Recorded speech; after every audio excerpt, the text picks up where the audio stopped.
Peristiwa Isra Mi'raj adalah peristiwa besar dan sangat bersejarah bagi umat muslim. Perjalanan Nabi Muhammad SAW dari Masjidil Haram ke Masjidil Aqsa hingga naik ke Sidratul Muntaha di langit ketujuh dalam satu malam. Di saat penduduk Mekah meragukan peristiwa tersebut, Abu Bakarlah orang pertama yang membenarkan dan meyakini peristiwa itu. Dalam sebuah riwayat ada satu pernyataan dari Abu Bakar yang mengatakan bahwa jika ada sebuah tembok berwarna putih, lalu Nabi Muhammad berkata bahwa tembok tersebut berwarna hitam, maka saya akan dustakan mata saya dan saya membenarkan pernyataan Rasulullah. Oleh sebab itu ada sebuah hadis bahwa Rasulullah bersabda, jika ditimbang keimanan Abu Bakar dengan keimanan seluruh umat, maka akan lebih berat keimanan Abu Bakar. Hadis riwayat Al-Baihaqi.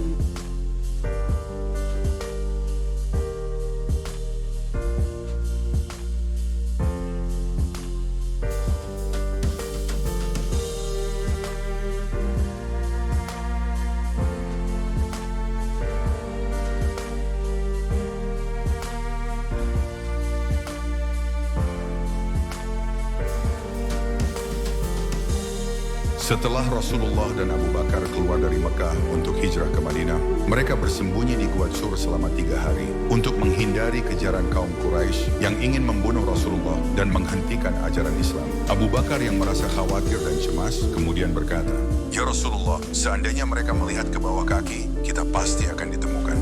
Beliau pun menjawab dengan tenang, "Jangan khawatir wahai sahabatku, sesungguhnya Allah bersama kita." Dan ketika kaum Quraisy sudah semakin dekat, Allah menunjukkan kekuasaannya. Seekor laba-laba membuat sarang hingga menutupi mulut gua. Dan di sampingnya, burung merpati juga membuat sarang dan bertelur. Kaum Quraisy yang melihat hal itu, mereka pun berkeyakinan tidak mungkin ada orang yang masuk di dalam gua tanpa merusak jaring laba-laba. Kemudian mereka pun pergi tanpa memeriksa lebih lanjut. Kisah ini menegaskan kepercayaan Nabi Muhammad kepada Allah dan mengajarkan bahwa pertolongannya selalu hadir di saat kita dalam kesulitan.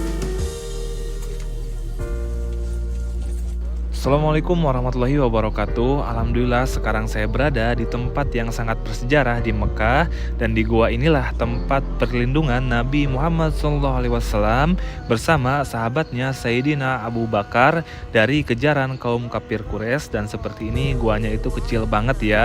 Ketika Rasulullah SAW berniat hijrah ke Madinah yang lebih kondusif kotanya untuk penyebaran agama Islam, nah tidak rela Islam menyebar lebih luas, maka kaum kafir Quraisy mengejar dan menghalangi niat Rasulullah SAW, dan kemudian Allah Subhanahu wa taala memberikan petunjuk melalui malaikat Jibril agar berlindung ya di Gua Tsur ini. Allahumma sholli ala sayyidina Muhammad.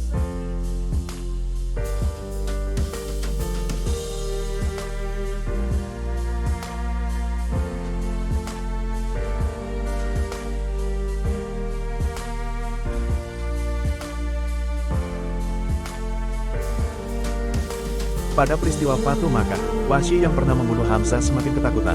Demi melindungi dirinya, ia pergi ke Thaif. Namun penduduk Thaif pun menyatakan keislamannya. Salah satu temannya memberi nasihat, "Kemana engkau akan pergi wahai Wahsy? Pasukan muslim tak terhentikan. Datanglah kepada Rasulullah." Akhirnya ia mengikuti saran temannya itu. Ia menemui Rasulullah dan mengucapkan syahadat di hadapan Rasulullah. "Apakah engkau yang bernama Wahsy?" tanya Rasulullah. "Ya, aku Wahsy ya Rasulullah," jawab Wahsy. Rasulullah berkata kepada Wahsy, "Duduklah dan katakan kepadaku bagaimana engkau dapat membunuh Hamzah." Wahsy menceritakan bagaimana ia membunuh Hamzah.